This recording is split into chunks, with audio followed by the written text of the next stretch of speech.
Vienna, I want to see all of you banging your fucking heads with us. Are you ready?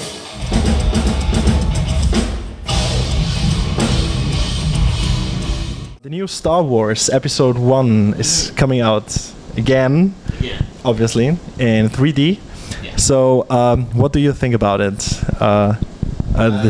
whole relaunching and 3D thing. I have not been paying attention to that because Sorry. I have not been paying attention to that because honestly, it's something that I would like to pretend doesn't exist.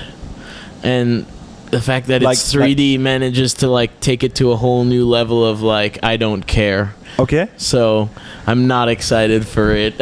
So you're just talking about this 3D thing, or no, Star Wars? I'm talking about this whole Star Wars thing. I'm just like every other human being with a soul. I'm a huge fan of the trilogy because it is. Okay. It is a trilogy. Yeah. Right? We all agree. Star Wars is a trilogy. Which starts, for whatever reason, on episode 4, 5, 6. But it's still a trilogy. So true. Untouchable. Okay? And that is all. That's all that there's to that story. That's all that I acknowledge of that story. Okay. Episode 1 does not exist. Episode 1 in 3D exists even less than that. Mm-hmm. Okay. Good answer. Are movies some kind of source of inspiration for you and your music? And what about maybe video games or comics? I'd say video games are probably more of an inspiration. Okay. In that the soundtracks tend to get more stuck in your head, especially with games I like Final Fantasy, and games like that. Like Nobuo Uematsu is a huge influence on me. Also, the guy who did Chrono Cross, is it Yasunori Kitase or Yasunori Mitsuda? I forget. But dude who did Chrono Cross. Okay. He did Chrono Trigger as well. I didn't play Chrono Trigger, but like that sort of sound, that epic sound. Okay. Is a big influence on me. Nobuo is huge influence on my sense of melody because everything he does is so clever and so epic and yet so catchy, but it doesn't resort to very common chord changes. Movies, probably like indirectly, but not in the same way that video games would be. And comic books I enjoy, but I don't really think that they influence my music too much, Okay, good. Speaking of comics, you appear in an issue of a comic called The Eternal Descent. Yeah.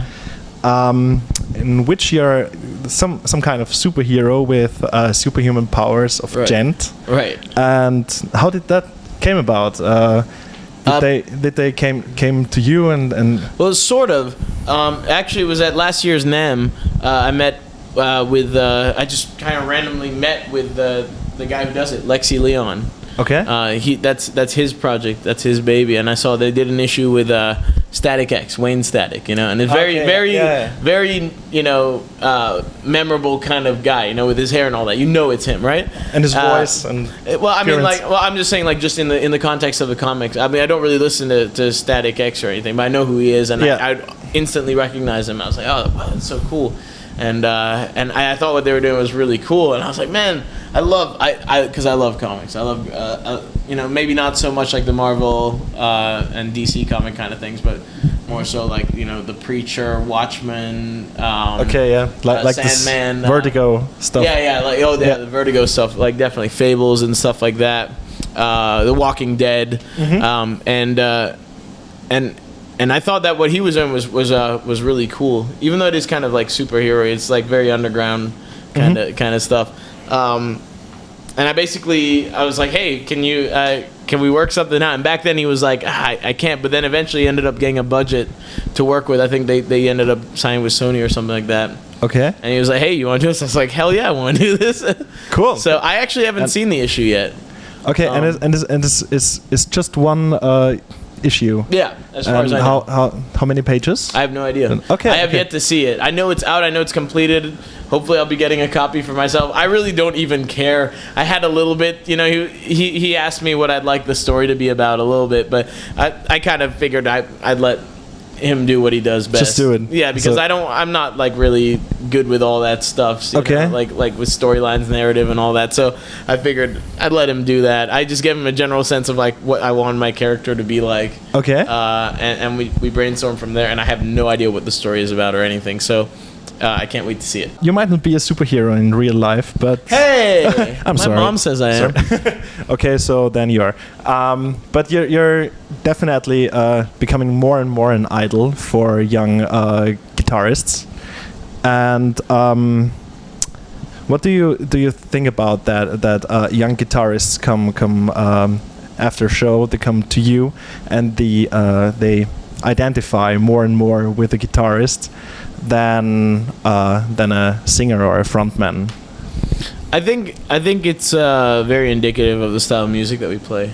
Yeah. Because we are a progressive band, you know, and the focus is just as much on each instrument as it would be on vocals, as opposed to, say, pop music or even more popular styles of metal or any style of music where the vocals are really what are driving the song and everything is more of a support instrument.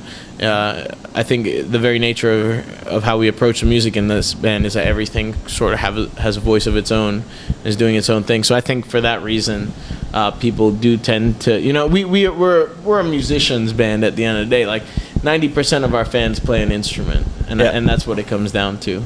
So I think that's why they relate. Are you sometimes surprised that kids at a very young age have a very how can I say it, like advanced level of playing guitar? Are you surprised, or do you say it's? I'm not actually that surprised because I think before you're 12, your brain is very malleable. It's a sponge, you know. It just absorbs everything. And if you look at anything really, you see like skateboarders who are just ridiculous, who are like 9-10 years old, and it's like that's the age where you could just absorb things like so fast. I feel like if you do learn at that age, you'll probably learn a lot more efficiently in a way to where it's a lot more ingrained than if you start, you know, later in life like I did. So I only started when I was 14. I really wish I had started playing guitar. When did you start? When I was 14. When you were 14. Okay. So I wish I had started when I was younger, because I feel like I would be a better guitarist. Yeah. You know, aside from just the time put in, but also like the fact that probably a lot of the things I'm having trouble with would have been absorbed a lot easier, like the motions. The Okay. technique, Yeah. I know. Probably I know would what you have mean. come a lot faster, just because of the nature of how your brain works when you're younger. So with that said, I'm not that surprised. It always impresses me. I'm always like blown away when I see some 8-year-olds shredding on Paul Gilbert licks. You know. Okay. Yeah. But, like it makes me feel like crap, and then I feel like jumping off a building. But apart from that, it's pretty cool. Okay.